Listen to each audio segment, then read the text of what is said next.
Au bas d'un escalier, dans la cave d'une école de Schaerbeek, une équipe de bibliothécaires est en plein déménagement. 30 000 livres à ranger, des centaines de caisses à remplir, il faut vider tous les rayons et pas n'importe comment. Mais il vaut mieux mettre les livres effectivement dans l'ordre, parce que pour les remettre dans le rayon après, ce sera... On va s'arrêter, ce sera trop lourd. Et il faut les mettre évidemment pour qu'ils ne s'abîment pas pendant le transport. Il n'y a pas de temps à perdre, ils n'ont que quelques jours pour tout vider. Les 17 bibliothécaires de la commune sont donc sur le pont et chacun a sa spécialité. Le métier de bibliothécaire mène à tout. Donc voilà, il faut bien tous, chacun avoir une petite tâche pour mener le déménagement à bien.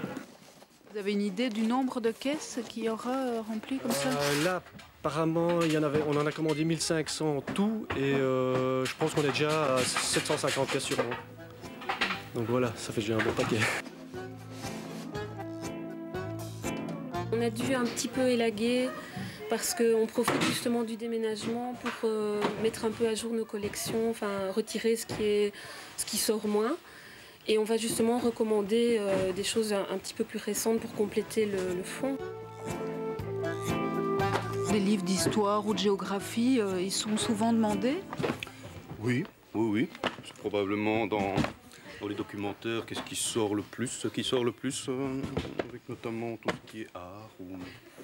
Oui, ça continue à être très demandé. La géo, l'histoire, l'art, les livres de sciences ou de psychologie, les romans ou les bandes dessinées, il en faut pour tous les goûts, tous les âges et toutes les couches de la population.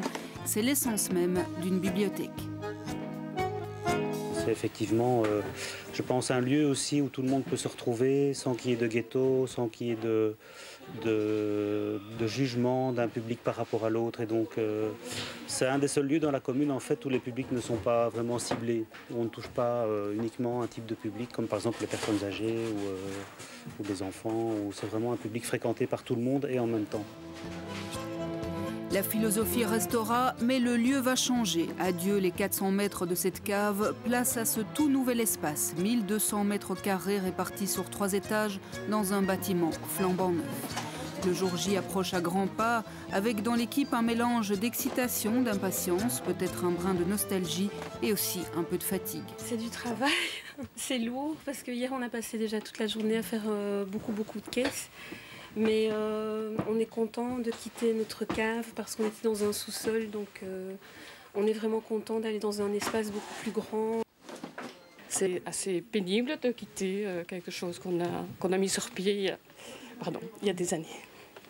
Vous avez il y a un peu de nostalgie de quitter cet endroit? Oui, pas mal de nostalgie. Je suis née dans cette école. Et 20 ans d'histoire dans cette petite cave, ça compte. C'est une page qui se tourne, mais l'histoire continue. Et peut-être plus que jamais, en cette période de crise, la bibliothèque reste une valeur sûre.